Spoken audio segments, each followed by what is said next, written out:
साखी है 80। कहंता तो बहुते मिला, गहनता मिला न कोई। सो कहंता वही जान दे, जो न गहनता होए। ज्ञान का कथन करने वाले तो बहुत मिलते हैं, परंतु उसका भाव एवं आचरण ग्रहण करने वाले बहुत कम मिलते हैं। तो सद्गुरु कहते हैं, जो ज्ञान का भाव एवं आचरण ग्रहण नहीं करता उसे भटकने दो, उसके पीछे मत लगो। सो कहंता वही जान दे, जो न गहनता होए। जो ज्ञान की बातों के अनुसार आचरण नहीं करता उसे भटकने दो, उसके पीछे मत लगो। क्योंकि संसार में कैसे लोग हैं? वाचिक ज्ञानी, अपनी बात दूसरों को समझाने के लिए बड़ी बड़ी बातें करने वाले लोग बहुत हैं, लेकिन उसके अनुसार आचरण नहीं करते। क्योंकि जीवन में कथनी से अधिक किसकी आवश्यकता है? रहने की आवश्यकता है। लेकिन लोग जो है वाचिक ज्ञानी बने हुए हैं और आचरण से विहीन है, आचरण संपन्न नहीं है। ज्ञान की कथा करने वाले, प्रवचन देकर दूसरों को सुनाने वाले तथा अच्छी अच्छी सीख देकर दूसरों को समझाने वाले बहुत मिलते हैं, परंतु उन्हीं सब बातों का स्वयं आचरण धारण करने वाले लोग कम मिलते हैं। यहाँ सद्गुरु ने कहा है, गहनता मिला ना कोई। इस कथन को ऊपरी तौर पर देखने से लगता है कि आचरण करने वाला उन्हें कोई मिला ही नहीं, परंतु सार अर्थ यह नहीं है। जैसे किसी ने किसी को 4-6 बार किसी विषय में समझाया और उसने उस सीख पर ध्यान नहीं दिया, तो समझाने वाले ने समय आने पर किसी से कहा कि भैया, उन्हें तो मैंने 1000 बार समझाया, परंतु उन्होंने मेरी बात नहीं मानी। वस्तुतः समझाने वाले ने 4-6 बार ही समझाया, परंतु उसे 1000 बार कहकर उसने एक मुहावरे का प्रयोग करके व्यंग लेकर के होता है। उसी प्रकार यहाँ गहनता मिला न कोई एक व्यंग्यात्मक मुहावरा बन गया है। इसका सार यही है कि आचरण करने वाले लोग कम मिलते हैं। सद्गुरु कबीर साहब जी किसी को समझाया होगा लेकिन माने नहीं हैं, तो अंतिम में कहा दिया कि सो कहंता वही जानते, जो न गहनता होए। ऐसे लोगों को समझाना बेकार है। जो बात को समझते ही नहीं है, ऐसे लोगों को समझाना बेकार है। और होता भी है व्यवहारिक जगत में, यदि कोई बात पर किसी कहीं कहीं होता है, कोई किसी बात को लेकर के झगड़ा करते हैं तो समझाते हैं, लेकिन लोग समझने के लिए तैयार नहीं होते। कहते हैं कि बात की लड़ाई है, हम मानने वाले नहीं हैं। तो ऐसे लोगों को समझाना बेकार है। तो यहाँ सद्गुरु कहते हैं, सो कहंता वही जान दे, जो न गहनता होए। जो आचरण नहीं धारण करता, केवल कथकड़ी है, ऐसे लोगों को भटकने दो, ऐसे लोगों के पीछे न लगो। जो केवल वचनों का धनी है, यदि उसके प्रलोभन में पड़ोगे तो वह तुम्हारा उद्धार कर देगा, तो समझ लो कि वह तुम्हें डुबाएगा, वह तुम्हारा उद्धार नहीं कर सकता। चाहे व्यवहार का क्षेत्र हो चाहे परमार्थ का, जो आचरण रहित केवल बातूनी है, वह धोखा देने के सिवा कुछ नहीं कर सकता। व्यवहारिक क्षेत्र में जो तुम्हें लंबी लंबी दिलासाएं देता है, समझ लो कि उसे तुम्हारा कोई सहयोग नहीं करना है। जो सहयोग करना चाहता है वह लंबी दिलासाएं नहीं दे सकता, उसे अपनी बातों को आचरण में उतारना है। इसलिए वह बहुत संभाल कर बोलेगा, और जिसे कुछ नहीं करना है वह केवल वचनों से तुम्हें सब कुछ देने के लिए तैयार हो जाएगा। यही बात परमार्थ के क्षेत्र में है। जो रहनी रहित है वह फटफट बोलता रहता है, और जो रहनी संपन्न है वह विचार पूर्वक बोलता है, और जो कुछ बोलता है गंभीरता पूर्वक बोलता है, उसकी बातों में गंभीरता रहती है। सद्गुरु कबीर साहब जी ने कहा है, कहीं कबीर अर्ध घट डोले, पूरा होए विचार ले बोले। जो बिना विचारे बोलता है और दूसरों को रिझाने के लिए बोलता है, सद्गुरु कहते हैं अर्ध घट डोले। जैसे घड़ा आधा भरा हो तो वो डोलता है, और जो घड़ा पूरा भरा है वो डोलता नहीं है। उसी प्रकार जो विचार पूर्वक बोलता है, जो रहनी संपन्न जो महान पुरुष होते हैं, वो कहीं अपनी बातें किसी को रिझाने के लिए, किसी को अपने फेवर में लाने के लिए नहीं कहता। उनका उद्देश्य होता है कि लोगों का कल्याण हो। लेकिन जो आधे अधूरे लोग होते हैं, स्वयं भटके हुए होते हैं, उनका उद्देश्य होता है भीड़ इकट्ठी करना और लोगों से पैसा ऐंठना। यही लोगों का उद्देश्य होता है। जो धार्मिक वाचिक ज्ञानी लोग हैं, अपने आप को धार्मिक बताते हैं, उनका उद्देश्य होता है भीड़ इकट्ठा करना और लोगों से पैसा ऐंठना। और ऐसे लोग स्वयं को धोखा देते हैं और दूसरों को भी धोखा देते हैं। तो सद्गुरु कहते हैं कि आचरण रहित ज्ञान कागज के फूल के समान है, जो देखने में सुंदर हैं परंतु उनमें फूल का कोई गुण नहीं है। जो आचरण रहित, जो वाचिक ज्ञानी लोग हैं, उसके लिए किसका उदाहरण दिए हैं? कागज के फूल का। कागज का फूल देखने में तो सुंदर है, लेकिन उसमें कोई सुगंध नहीं है। उसी प्रकार जो वाचिक ज्ञानी लोग हैं, उनकी बातें तो सुनने में तो बड़ा अच्छा लगता है, लोग रिझ जाते हैं बातों को सुनकर, लेकिन उसमें कोई सार नहीं है, कोई तथ्य नहीं है। महाभारत में राजा युधिष्ठिर मानो कबीर साहब की भाषा में बोलते हुए कहते हैं, पढ़ने वाले, पढ़ाने वाले, शास्त्रों के चिंतन करने वाले सब व्यसनी एवं मूर्ख हैं। जो आचरण संपन्न है वही पंडित हैं।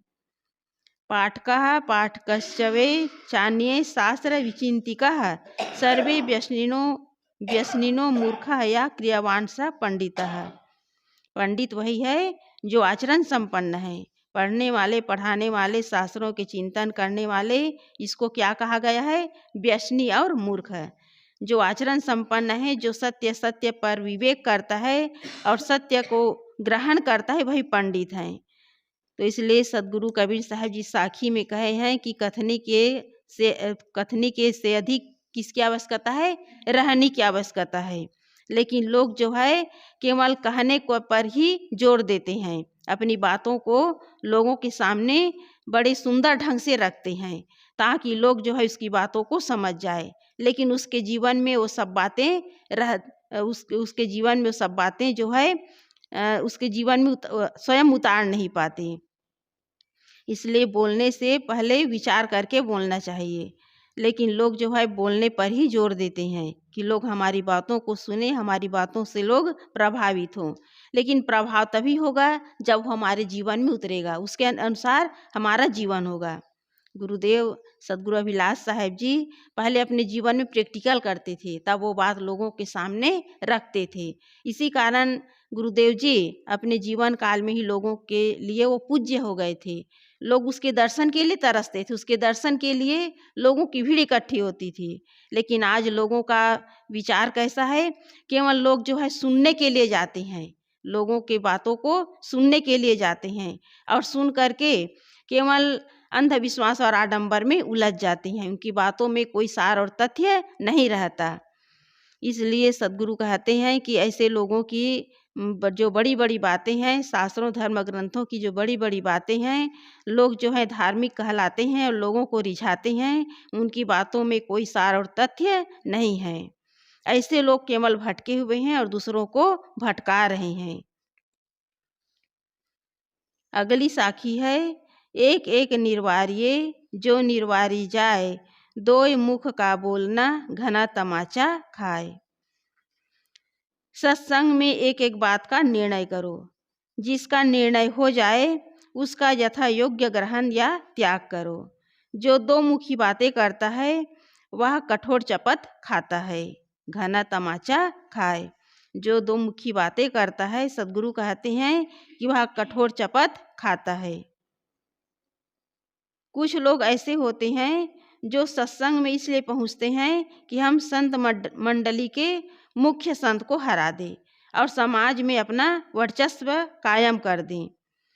वे कोई प्रश्न करेंगे, उसका उत्तर हो नहीं पाएगा, उसी में एक दो प्रश्न और कर देंगे, मुख्य विषय के विपरीत बात उठा देंगे।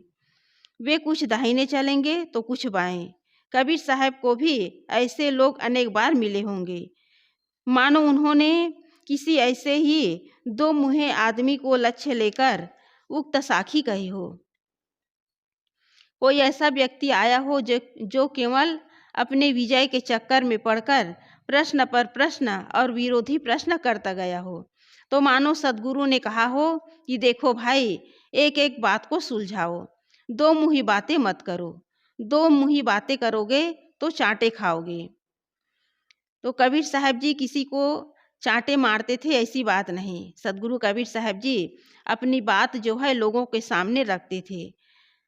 वस्तुतः जो ऐसी प्रवृत्ति का आदमी होता है उसे स्वयं में चांटे मिल जाते हैं। कारण कार्य व्यवस्था का सर्वत्र जाल फैला है।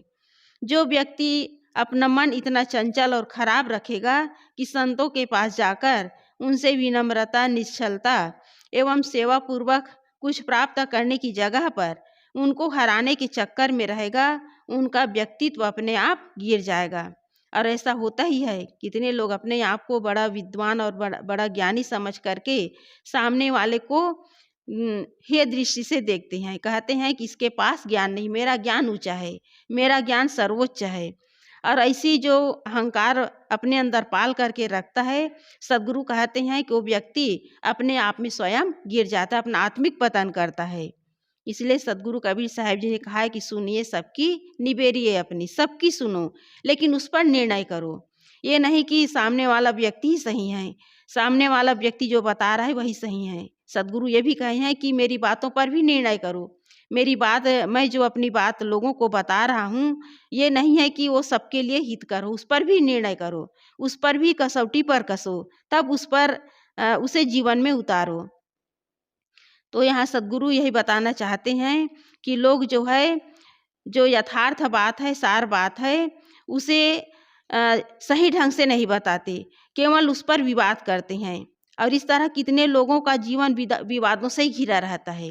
कितने लोग जो है विवादी होते हैं, सामने वाले के बात को स्वीकारते नहीं, अपनी बात चलाते रहते हैं। तो ऐसे लोगों को सद्गुरु कबीर साहब जी कहते हैं कि जिसका मन चंचल है, जिसकी मन में स्थिरता नहीं है, जिसके पास निर्णय वाणी नहीं है, ऐसे लोग केवल संसार में भटकते हैं, चांटे खाते हैं। वे लोग जो है अपने आप में स्वयं गिर जाते हैं। जिज्ञासु को चाहिए कि वह किन्हीं संतों के पास जाए तो विनम्रता पूर्वक उनका अभिवादन करे। इसके बाद वहाँ की मर्यादा के अनुसार तथा वहाँ के लोगों के निर्देशानुसार शिष्टता पूर्वक आसन ग्रहण करे। कहीं जाकर यथासंभव पीछे और नीचे बैठने का प्रयत्न करे। संत पुरुष जो कुछ उपदेश दें उन्हें श्रवण कर जो काम की वस्तु हो उन्हें ग्रहण करे। यदि उनसे प्रश्न करना है तो उनकी आज्ञा लेकर विनय भाव से निश्चलता पूर्वक प्रश्न करें। एक प्रश्न के सुलझ जाने पर यदि अवसर हो तो अन्य प्रश्न करें। प्रश्नोत्तर में हठ, पक्षपात, वाक्य प्रदर्शन एवं विवाद न कर सभ्यता पूर्वक बातों को समझे और समझाएं। जितनी समझ में आ जाएं उनमें से जो ग्रहण करने योग्य हो उन्हें ग्रहण करें और जो त्यागने योग्य हो उनका त्याग करें। जहाँ परस्पर मतभेद हो ऐसी बातों को न छेड़े। यदि परस्पर प्रेम एवं विश्वसनीयता हो तो मतभेद की बातों पर भी चर्चा की जा सकती है। परंतु यदि उस विषय में दोनों व्यक्ति अपने अपने विचारों में दृढ़ है तो उन पर बात करने का कोई फल ही नहीं है। जो सिद्धांततः मतभेद है उन पर चर्चा करने से कभी कोई हल नहीं होता। यदि सावधान न रहे तो केवल कटुता बढ़ती है और होता ही है। जितने ऐसे बड़े बड़े ज्ञानी पुरुष अपने आप को ज्ञानी कहते हैं, विद्वान कहते हैं, अपने अपनी बातों पर अड़े रहते हैं, हठता पूर्वक अपनी बातों को लोगों को मनवाने का प्रयास करते हैं और ऐसी जगह पर आपस में विवादों से घिर जाते हैं। एक दूसरे के विचारों को लोग आदर नहीं देते। किस कारण? अहंकार के कारण कि हमारी जो बात है वो ऊंची है, आपकी बात हल्की है। तो ऐसी जगह पर लोग जो है अहंकार के कारण एक दूसरे के विचारों को आदर नहीं देते। तो सद्गुरु कहते हैं कि ऐसी जगह पर लोग जो है अपना प्रेम और विश्वसनीयता खो देते हैं। जहाँ एक दूसरे के विचारों का आदर नहीं, वहाँ प्रेम कहाँ है? वहाँ विश्वास नहीं होता। तो ऐसी जगह पर लोग जो है अपने मन में मतभेद बना लेते हैं और एक दूसरे के प्रति कटुता का व्यवहार करते हैं। वहाँ समस्याएं उलझती नहीं है और सुलझ जाती है। तो सद्गुरु कहते हैं कि यदि सावधान न रहें तो केवल कटुता बढ़ती है। सैद्धांतिक मतभेद को लेकर जब कहीं दो पक्ष के लोग बातें करते हैं, तब प्रायः यही होता है कि दूसरे की बातों पर ध्यान न देकर केवल अपनी बातें कही जाती है। ऐसी स्थिति में श्रम दोनों तरफ से होता है और लाभ किसी का नहीं होता। दोनों अपनी अपनी बातों को लोगों को समझाने का प्रयास करते हैं, एक दूसरे को समझाने का प्रयास करते हैं, लेकिन लाभ किसी का नहीं होता। लाभ वही होता है जब एक दूसरे के विचारों को आदर दे, एक दूसरे के विचारों को समझने का प्रयास करें, तब लाभ होगा। और श्रम दोनों तरफ से हो रहा है, दोनों परिश्रम कर रहे हैं, लेकिन हठतापूर्वक यदि बातों को कही जाए तो उसमें किसी का लाभ होने वाला नहीं है। इसलिए दार्शनिक सिद्धांतों के मतभेद को लेकर बात उठाने की आवश्यकता ही नहीं है।